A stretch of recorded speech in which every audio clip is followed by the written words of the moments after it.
Sem dúvida, essa história tem um apelo tremendo, né?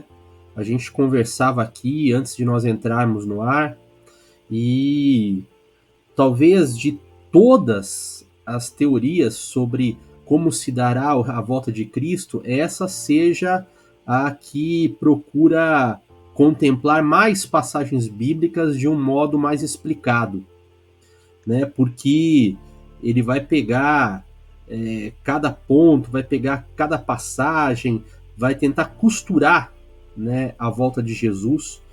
E se baseia no quê? A ideia se baseia de que Cristo voltaria de uma forma invisível e tem como base o termo, né, que a Bíblia usa para a volta dele, que em grego é parousia, né, que na verdade é traduzido como presença. E aí eles vão falar que Jesus vem como uma presença num primeiro momento, mas não será visto. O que vai acontecer é que num instante os salvos vão ser arrebatados, eles vão sumir e aí vão estar com Cristo e passar com Cristo, né? Alguns dizem 7 anos, outros dizem 3 anos e meio. Isso tem como base a interpretação de que as 70 semanas de Daniel não se cumpriram plenamente no passado, mas que teriam ocorrido apenas 69 semanas e uma semana ainda ocorreria no futuro, né? Então, a volta de Jesus seria dividida em duas partes, né? A primeira parte, que seria uma parte invisível, e aí a segunda parte em que ele vem sim com todos os seus anjos para resgatar a nação de Israel. E aí eles conseguem explicar, por exemplo, né, porque a Bíblia dá tanta ênfase, né, sobre o resgate da nação de Israel, e conseguem explicar, por exemplo, por que não fala tanto, né, sobre como vai estar a igreja. Mas, queridos, isso é um erro tremendo. É um erro tremendo porque você tem que criar na sua mente uma explicação. Você tem que usar da criatividade para você elaborar essa explicação, né? Ela não tem uma base escriturística, ela não tem uma base bíblica, né? Para você falar que a volta de Cristo dará dessa maneira. Nós temos que entender o seguinte: primeiro ponto, a volta de Jesus ela será pessoal, né? As escrituras elas falam o seguinte lá em Atos dos Apóstolos, no capítulo 1 e verso 11: este mesmo Jesus que dentre vós foi elevado aos céus voltará da mesma forma como o vistes ir. 1 Tessalonicenses 4,16 diz assim: porque o mesmo Senhor descerá do céu com alarido e com voz de arcanjo e com a trombeta de Deus. Veja que não fala de uma presença invisível, fala de uma presença pessoal e real. Segunda coisa, a vinda será física. Jesus estará fisicamente presente, quer dizer, não vai ser presente pelo Espírito, não vai ser presente pela ação da igreja, não vai ser presente pela descida do Espírito Santo, nada disso. Será uma volta física, né? Lá em Atos, capítulo 1, verso 11, ele fala: da mesma forma como viram subir, ele vai descer. 1 João 3,2 completa: quando ele se manifestar, seremos semelhantes a ele, porque assim como é, o veremos. Ué, mas ele não vem de uma maneira invisível? Então como que nós vamos ver como ele é?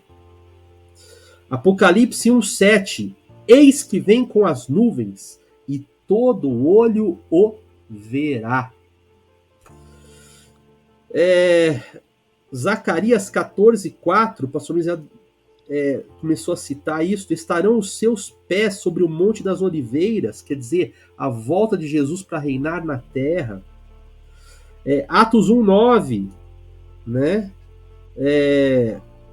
As nuvens o encobriram e ele não foi mais visto, agora ele virá com as nuvens, né? E os olhos o verão, né? Repare, todo olho o verá, então será visível a volta de Jesus. Lucas 21, 27 deixa isso claro. E então verão vir o Filho do Homem numa nuvem, com poder e grande glória. Então, queridos, não há base bíblica para falar em rapto secreto, como já adiantou o pastor Misael. Não há base bíblica para falar, né, que essa volta acontecerá em 2 tempos. É verdade que ela terá 2 impactos. O primeiro impacto será em relação à igreja, aos salvos, e o segundo impacto será em relação a Israel e as nações. Mas tudo acontecerá no mesmo movimento, que será visível, que será pessoal e que será também espiritual, mas também físico. O próprio Senhor, como ele subiu, ele estava com os seus pés na terra, ele voltará e colocará de novo os seus pés na terra. Os pais da igreja, né, os primeiros cristãos, todos eles criam desta maneira. E criam que isto aconteceria após o tempo de angústia, após aquele tempo terrível de tribulação. Sim, porque tem gente que fala, não, a igreja não passará pela tribulação. Mas não é o que a Bíblia diz, né? Primeiro, é importante que nós entendamos, né, que quando você fala em tribulação, em grande tribulação, você está pegando um tempo que vai desde a morte de Estevão até o fim dos dias. Mas as escrituras falam que a tribulação, a perseguição e a magnitude e amplitude dessa tribulação serão intensificados um pouco antes da volta de Jesus. Elas serão muito mais fortes. Para Israel, isso se chama tempo de angústia. E para a igreja também haverá perseguição. E após isso, Jesus então volta, mas ele volta de uma maneira visível. Ninguém sumirá e de repente aparecerá e passará um tempo, né, lá no céu, enquanto a vida continua aqui na terra. A Bíblia diz que Jesus volta e ele volta para instalar o seu reino sobre a terra, para governar a terra, como falou o pastor Misael aí, por 1000 anos. Então, eu creio, não serei deixado para trás. E nenhum de nós será deixado para trás. Se você não resolver a sua vida com o Senhor, ou você sobe, ou, meu amigo, aí fica difícil.